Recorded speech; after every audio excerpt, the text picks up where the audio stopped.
Check, check. Mic check 1 2. Mic check 1 2. Hey, I'm not even gonna hold y'all on this one. All right, let's get straight to it. Prayer is creative visualization. The Rosicrucian prayer is more often called creative visualization. We all visualize, usually many times a day.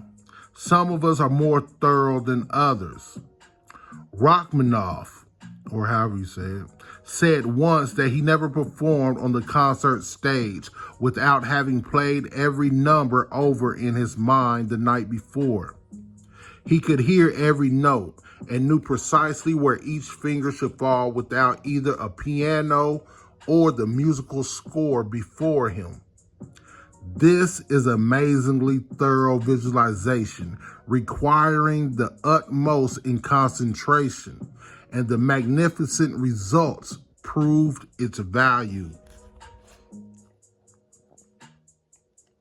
A good architect will see in his mind the completed house before he ever sets pencil to paper. Every closet, every stairwell will be placed in his visualization well in advance of the first step in preparing the blueprint. These professionals, the great musicians, and the leading architects, and indeed all successful planners, are good visualizers. But for the most part, their efforts stem from a need, emotional or physical, which is present before them. The architect is given a commission. The musician has a concert planned. The businessman a product to sell.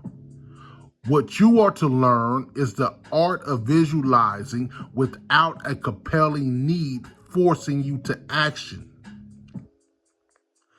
There is no secret to visualization.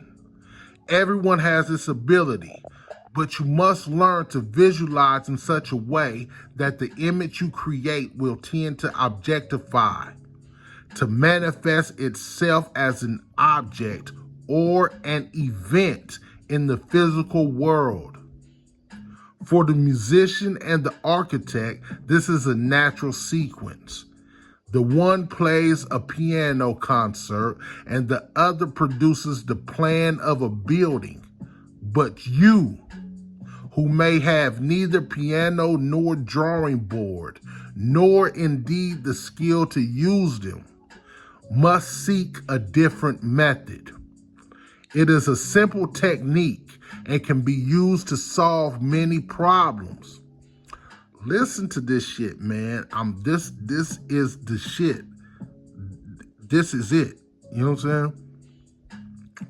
All right, so, however, before putting this process into operation, it is wise to understand the laws involved. First, you must know exactly and quite clearly what it is that you desire to manifest. Your desire cannot cover a multitude of things, only those involved in your immediate need. When you have brought your primary objective into manifestation or physical existence, then and only then may you turn to another objective. Basically, he's just saying, keep it simple for the beginner, because in the real world, the musician, you can absolutely be manifesting multiple desires at a time. But I understand why the author writes it that way. For the absolute beginner, he's saying keep it simple, work on one thing at a time, get that down, and then go from there. All right, so nearly everyone's mind is cluttered up with rambling thoughts of no consequence. It is first necessary to clear your mind of these intruders and hold but one thought dominant, the thought of what you want. Having thus prepared yourself, you are ready to start the visualization. For this, it is advisable to find a place where you will not be interrupted or distracted for about 30 minutes. The actual visualization is not intended to last that long, but it may take you a while to clear your mind and bring it into some resemblance of rest. When you have settled yourself comfortably in the place you have chosen, proceed first to relax. Start with the conscious effort.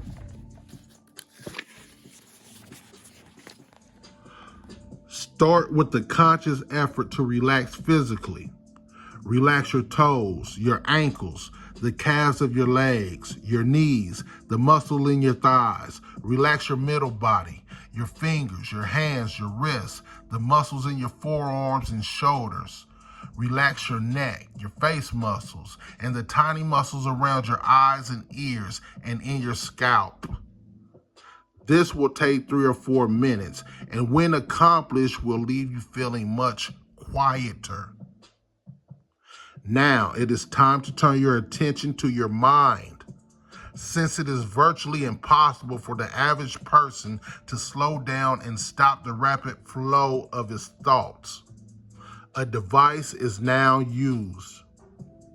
See in your mind's eye and with your physical eyes closed, a blank screen like a motion picture screen. See it filling the entire screen, or see it filling the entire space before you, and visualize it as well lit up with a white light, as you have sometimes seen in between films. Now willfully, carefully, and meticulously start to assemble on this screen of your consciousness a living, detailed picture of that which you wish to make manifest. Make it a living picture. See it as though it is actually exists before you.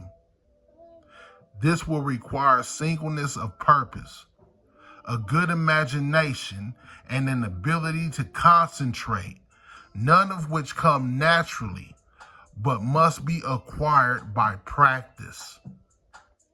At first, you will do very few things right, I am sure.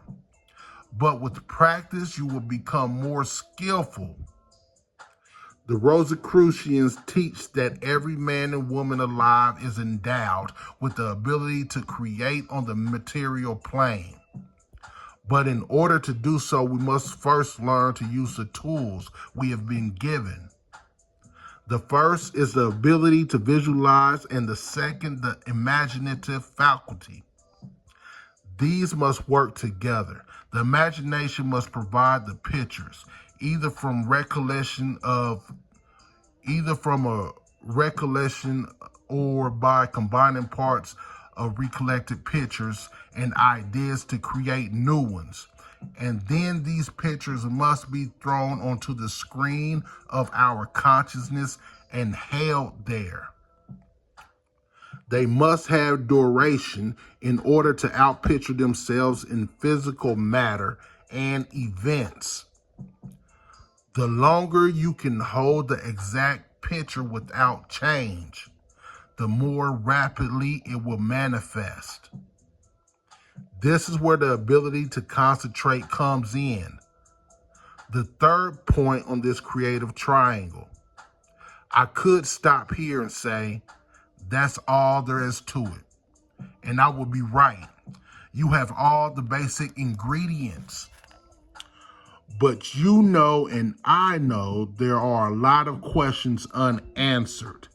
So I will try to be more specific. To most people, the foregoing technique sounds too simple. Some don't believe it will work, and so kill all chances of success before they even start. For one of the essential ingredients is a complete and abiding confidence that what you visualize will come about. Others, seeing how simple it is, become careless and go about it in a half-hearted fashion.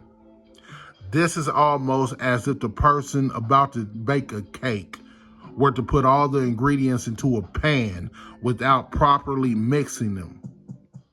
Some people find it difficult to visualize and others to concentrate. So you see, it is not easy, but it can be done, and it can be learned in a reasonably short time if you are willing to practice regularly, as you would most surely have to do in order to acquire any other skill. There's not even much I can even add to that, bruh. He gave you the technique in full detail, in a very clear and plain way. Go into your meditations. Meditate on the shit that you want to bring it about. The author just gave you the science to do it. I mean, you know what I'm saying? Can't nobody do it for you. Or you can just keep on needing. Wisdom of the Mystic Masters by Joseph J. Weed.